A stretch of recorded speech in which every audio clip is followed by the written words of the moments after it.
I'm going to show you how to use the Orchestrator REST API. Let's get started. Hi everyone, I'm Watrous from VVork. If this is your first time here and you want to learn about automating, programming, and monitoring in VMware environments, you're in the right place. In this video, we're going to explore how to use the Orchestrator REST API to look up workflow IDs. Now you might be saying to yourself, workflow IDs? Why do I care about that? Why do I need to look those up? Well, you're going to find out why it's so important to be able to do that in this video, so sit tight. But first, let's head into the lab environment.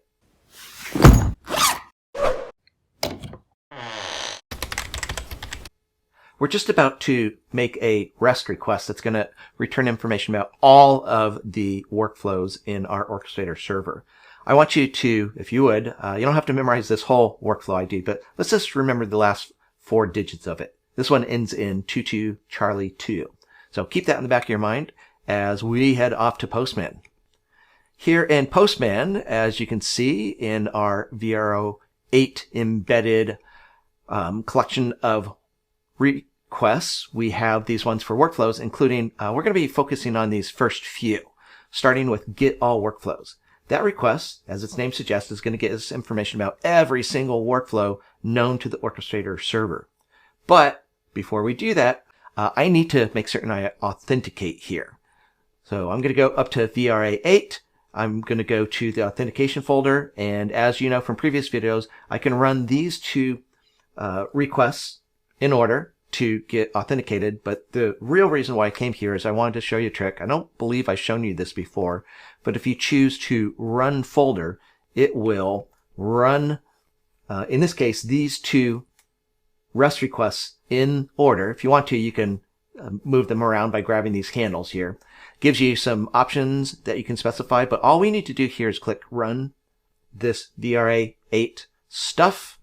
And when we do so, you'll notice it reports back for each of the REST requests, what the name of the REST request is, what the endpoint URL is, and crucially, I'm checking over here to make certain I got a status code 200 for each of those, which I did. All right, so we are now successfully authenticated to Orchestrator, and we can run our first REST request. In Get All Workflows, as you can see, we have a nice simple URL. So VCI API/workflows is going to return a REST response that lists information about every single workflow in our Orchestrator server. No parameters. Authorization, we're just going to pick up the authorization that we got before. Under headers, on the other hand, we do have a couple of headers that I've added here. Content type says I'm going to send the Orchestrator server any information I send in the body is going to be in JSON format. In this particular REST request, we're not actually sending a body, but we are going to receive information from the Orchestrator server, which is going to be controlled by the accept header. With the accept header, we're saying explicitly we want to receive the information that we get back in the response body. We want that to be in JSON format. All right, let's actually send this request. When we send the request, we get back information in JSON format. First, though, I'm going to check that I got a 200, which I did. And again, we've got JSON formatted response body here. We could look at the response body here in Postman, but I think it'll be easier if we copy and paste the response body and then go over to Notepad++ or a text editor like that. We'll paste in the response body, and then I'm going to use my JSON Tools plugin to pretty it up. If you don't already have the JSON Tools plugin, you can go to plugin admin to install it. But we're going to go to JSON Tools. We're going to pretty print to make it look a little prettier. And additionally, we're going to open up the JSON tree viewer. One other thing here, I'm going to choose view, and I'm going to collapse everything over here on the left for the time being. All right, over in the JSON tree viewer, as you can see, it's got 2 properties. One is telling us how many workflows we have in our Orchestrator server. So this is how many workflows are in this response body. And then to see information about them, that's what this links array is. Let's expand link. And as you can see, we have 0 through 566 elements in that array for a grand total of 567 entries or workflows. Now I happen to know that the one that's down here on the bottom, if we expand it, is my Orchestrator workflow called Hello World. Now, we don't see much information about it just yet. We see a URL here. I'll talk about that in a moment. And a relation called down. We'll talk about that. But the key thing that I want you to see here is that for each of these workflows, that's what each of these array entries is, each of these workflows has an array within it called attributes, which contains a ton of information. So each workflow has 20 different attributes that contain information we're interested in. All right, let's go back over to the left side. Again, looking at the response body, see the same thing here that we saw on the right, but I'm going to expand link. And as you'll recall, we've got a whole bunch of workflows. So let me scroll down to the bottom. Each of these entries here is a separate workflow. The one down here on the bottom is for the Hello World workflow. Now at this point, I can't see that it's the Hello World workflow, but what I can see, a crucial piece of information right here, is the workflow ID. Now, this is not the only way to get the workflow ID, but it's right there. Notice this ends in 22 Charlie 2. That was the workflow the tail end of the workflow ID I asked you to memorize. So this section is for that workflow. Let's expand the attributes. Again, you'll recall we have 19 different attributes, and we want to take a look at them. So give me a moment here to expand this section. By the way, I just manually unfolded. JSON Tree Viewer is great for a lot of different things. You're supposed to be able to unfold current level. I find that works sometimes, other times it doesn't. For some reason, it's not doing it today, but let's not worry about that. Again, in this section here, we've got loads of information about a specific workflow. Now, you can take a look at each of these, but I want to jump down to the two pieces of information that we are most interested in at this point, which is these two pieces of info. We have within the attributes array an element that has an object with the name and the value hello world. So in other words, all of this stuff in this section of the response body is about the workflow called hello world. We also have another attribute called ID, and its value is the ID of this specific workflow. Again, notice this ends in 22 Charlie 2. So if you want to run a workflow, you need to go through the information in this response body to find the workflow that you want, presumably by name, so that you can find its ID, the workflow ID. At that point, you can then go and run a REST request such as run workflow. So run workflow needs the workflow ID. You might hit pause here and take a look at the other information that's included here. But when you're ready, let's move back to Postman. Now here in Postman, I'd like you to take a look at these tests. Now the test tab, if I ruled the world, I would rename these two tabs a little differently. I love the name of this tab. Pre-request script contains JavaScript code that gets run before the request is actually sent. The test tab is the opposite. This is code that gets run after the request is done. It's called the test tab because traditionally people who use Postman use the test tab to run tests to make certain that they're getting back the types of responses that they're expecting from this REST request. But you can do all sorts of things from the test tab. It's not just about tests. So I'm going to go to the test tab, but let's think of it as the post request script. So we go to tests, and in here you can see a fairly small chunk of code. On line number 7, what we are doing is taking the response body. That response body is in JSON format, so we're parsing it up so that we can get to the individual pieces in it. In line number 9, we are going into our parsed up JSON data and looking up the length attribute to find out how many elements there are in the array called link. Remember, we saw that there are 567, one for each of the workflows. In line number 10, we're using console.info to report it via the console how many workflows we found. If you want to see that, if you go down here to console, and let's scroll down to the bottom, sure enough, it says that the number of workflows is 567. Continuing onwards here, in lines 12 through 20, what I'm striving to do is to look up a workflow ID. Could be any workflow ID. I happen to be choosing to look at the first workflow ID so that I can set up a variable called workflow, a Postman variable called workflow underscore ID that I can use later on. For example, when I run a workflow, it will look at that Postman variable. Now again, I happen to have written this code so that it only looks at the very first workflow. Later on, I'm going to show you another REST request where you can have it store in that Postman variable called workflow underscore ID, the ID of any workflow. We'll go searching by name for the workflow you're interested in.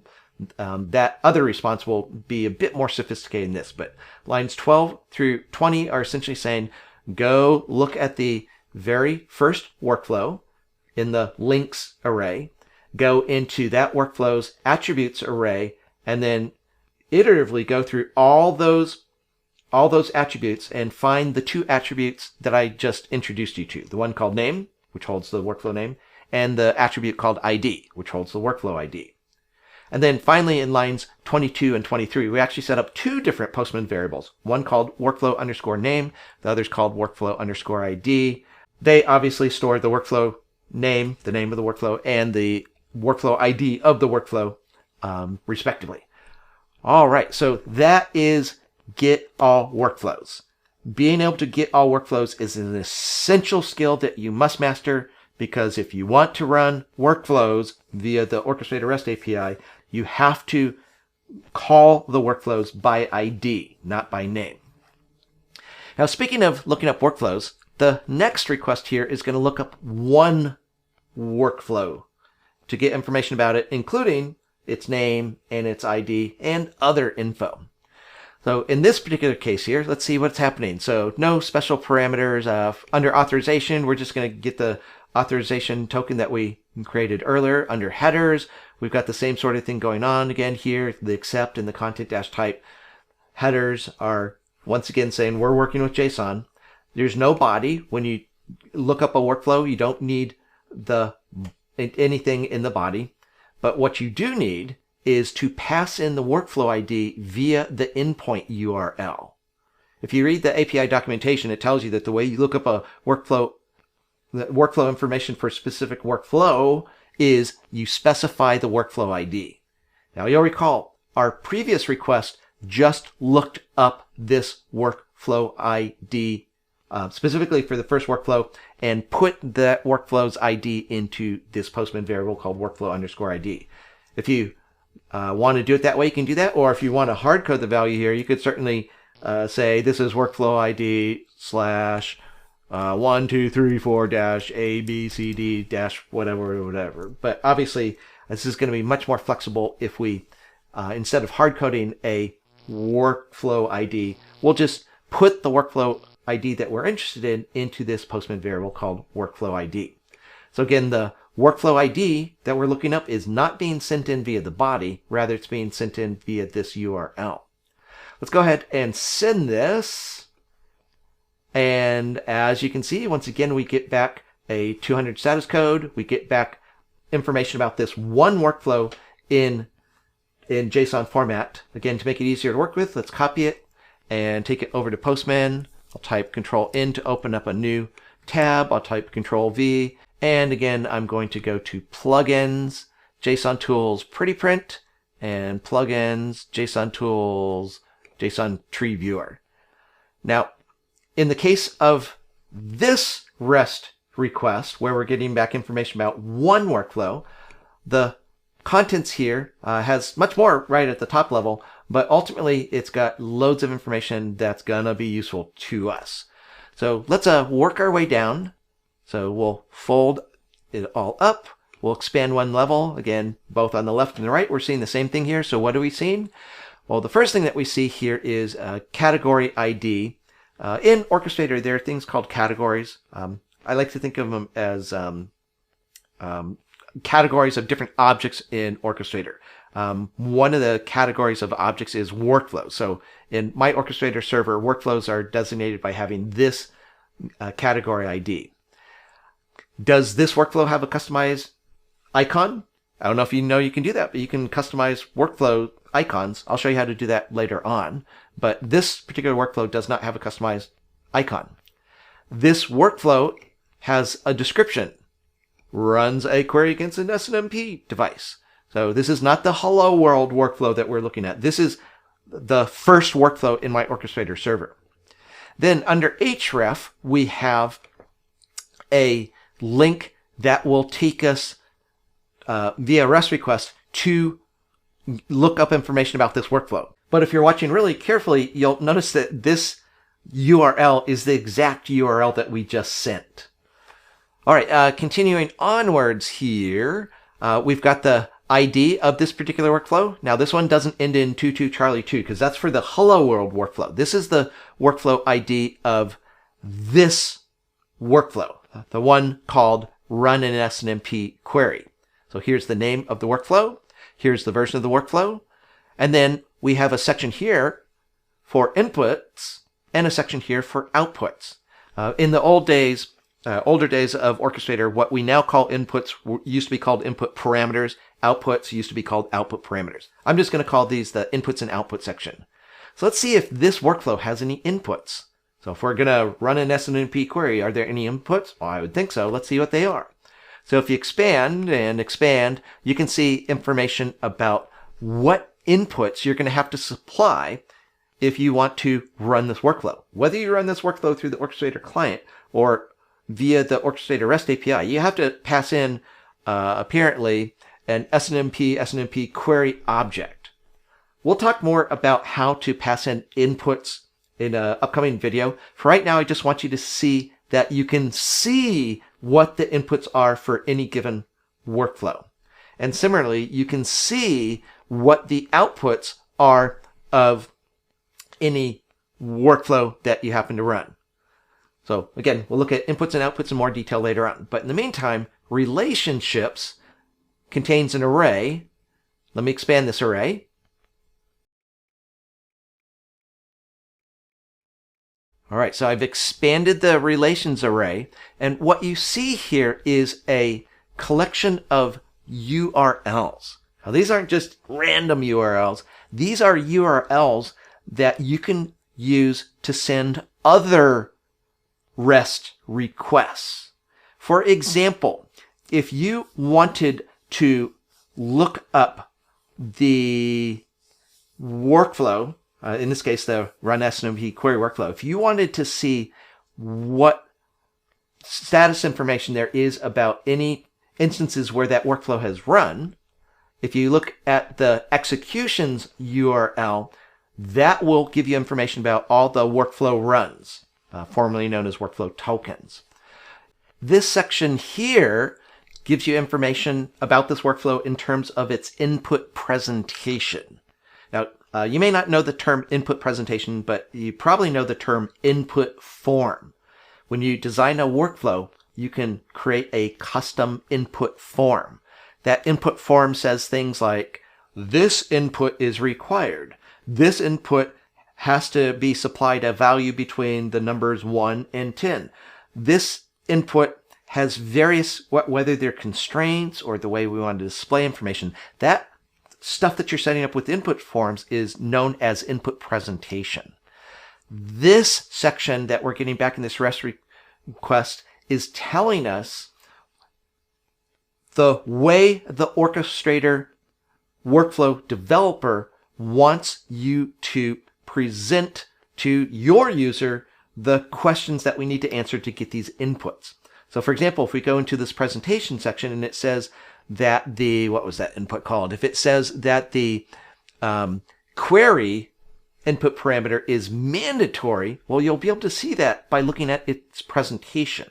You'll see the query input is mandatory, and therefore you, in whatever user interface you're supplying to your users, will enforce that. You'll say it's mandatory. Or if the input presentation says that the SNMP query needs to be a string somewhere between 1 to 256 characters, the presentation, input presentation, is how you as the client know what you need to do to work well with the workflow that you're calling. Now, strictly speaking, your REST client could just disregard the input presentation entirely, but it's a best practice to pay attention to the input presentation and act accordingly. Now, as you can see, we have a bunch of other URLs, including this one up top here. Right now, we're looking at a particular workflow. If you wanted to see all the workflows in the category it belongs to, you've got this URL. Or what if you wanted to validate, is this workflow valid? Well, you don't have to log into the Orchestrator client. You could log into the Orchestrator client and validate the workflow there, but you can do the same thing here through the REST API. So all these different links that you see here in the relationship property are giving you, in effect, hints for how you can do subsequent REST requests.